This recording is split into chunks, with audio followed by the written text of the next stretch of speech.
if a lot of people want to know what's the foundation of a lot of the stuff I talk about, like where did I get it from? First of all, not like my dad, my uncle, my grandparent, my granddad, like they had a heavy influence, and I didn't realize it growing up, but they was like what they would consider woke back in the day, though. You know, like 80s, not 70s, 80s, 90s woke was different than what we see now. So even though they had their worldly issues and all that type of stuff, there was some information coming from them to me. And I'll pay attention to everything, whether people think I'm listening or not. I pay attention to everything. So that's the foundation that was built into me. You know what I'm saying? And then I got older, and I my man Zeke popped up with, well, first of all, of course, I got older. I started to read stuff like Socrates, stuff like that, you know, the dialogues and all that. I'm reading that. And I'm like, you know, this is cool. This is good for my philosophy brain and all that. But then I came across, so I was already heavy into, you know, I kept a dictionary with me. I always, you know, etymology, all that, studying everything I get my hands on. And then we came across Hidden Colors, the DVD Hidden Colors. So I watched Hidden Colors. Me and Zeke watched that joint. And like that right there exploded my mind right there. I guess it kind of like hit a reset button in my mind and had me remember all the stuff from my earlier childhood of like the music my dad used to play. You know what I'm saying? Like some of that God body stuff from Wu-Tang and all that. The books that they had around, you know what I'm saying? The way that my uncle used to draw characters and stuff like that, it's all just came back to me all at once. And not all at once. I'm just saying it's like I went into the Avatar state and I saw all the avatars there. You know what I'm saying? That was a nerd reference, but it's like that. That's what. So I seen Hidden Colors, and then I was awakened from there. And I'm not the type of person to just see something and it's just that, and then I'm just about to go repeat that for the rest of my life. I went in a rabbit hole. That became my life. Researching Black everything. To the point where I got back to the point where we not even Black. We Al Kebulan. We are descendants of the Anunnaki. I went down every rabbit hole you can think of. I didn't stick to any one because I just was going thing to thing, just learning and reading and all that. Like I said, when you get to the Anunnaki bag, you know you deep.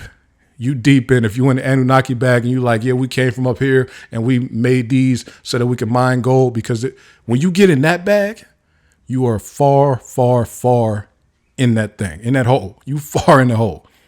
I was there. I was into the Moors thing, not the Moors Science Temple of America, but the Moors, like the Moors was traveling back and forth between here and there. And, I was in all of it. This wasn't America. This was a Mexum. And all of it. I was everywhere with it.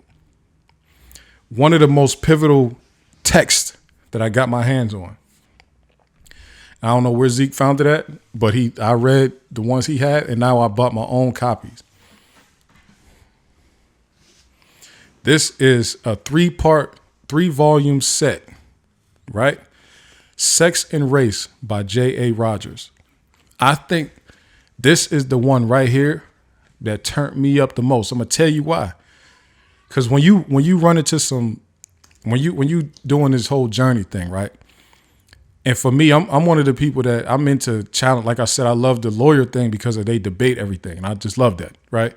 I'm all about that. So when you run into something and it's challenging what you think, and when you think one thing about Black history and all that, and then you read something that's like, you read it and you trust that it's factual, and it does not validate what you thought beforehand. That's how you learn. Well, that's how I learn the fastest. I learned the fastest through opposing ideas, whether my idea is the one that's correct or not. If I run into a situation where my idea is being opposed by another idea, and then I can have a chance to what they call interrogate that idea to learn more and challenge it and figure out what's going on with it. That's how I learn the best. And as people think, oh, you like debating. No, I don't like debate. I ask a million questions the way I do because I'm learning something right now. Just, you know what I'm saying? That's just how I am. That's how I learn. But Sex and now J.A. This series was written by J.A. Rogers, right? And he was a man, pretty much a self-taught genius historian.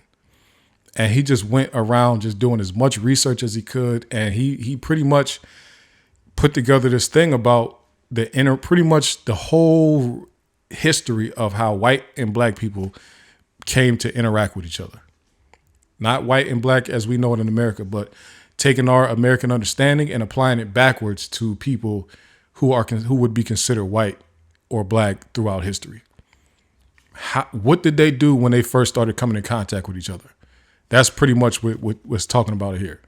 And when you start reading this stuff, and from here, that's what took me in so many different directions of being able to study a whole bunch of different things that now I'm at the point where I'm at now. And I'm like Super Saiyan 4 when it comes to a lot of this stuff. Now, that's, as you could tell, this stuff just comes very easy to me now. And that series right there is one of my pivotal foundation points right there, because that one sent me in the right direction. I didn't focus so much on some of the stuff that I was focused on early. Once I got in that bag and I started to go everywhere with it. Now my tentacles are long now. You understand? So if y'all want to know about that, Sex and Race by J.A. Rogers. Cold situation. But that's all I got for y'all, man.